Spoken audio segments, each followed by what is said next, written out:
பஜகோவிந்தம் பஜகோவிந்தம் கோவிந்தம் பஜ மூடமத்தே. இது எதுக்கு 3 தடவை சொல்றார்?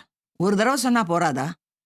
பஜகோவிந்தம்னா கோவிந்தத்தை பாடு, கோவிந்த நாமத்தை பாடு, இறைவன் நாமத்தை நீ பாடு. பஜகோவிந்தம் மறுபடியும் மறுபடி மறுபடி மறுபடி மறுபடி பாடு. உச்சரிச்சுட்டே இருக்கணுமா வாழ்க்கை பூரா. கோவிந்தம் பஜ மூடமத்தே. நீ மூடனாக இருக்காதே, அறிவிலியாக இருக்காதே, நீ கடை தேரவே முடியாது. நீ இந்த பிறவி பெருங்கடல்ல நீ அதை விட்டு நீ அகல வேண்டும் என்று நீ நினைத்தால், மறுபடி மறுபடி மறுபடி பிறந்து பிறந்து இறக்க வேண்டாம் என்று நீ நினைத்தால், இந்த வேதனையிலிருந்து நீ விடுபட நீ நினைத்தால், இது ஒரே ஒரு உபாயம்தான் இருக்கு, இதை தெரிந்து கொள் மனிதா என்று அழுத்தந்திருத்தமாக சொல்கிறார்.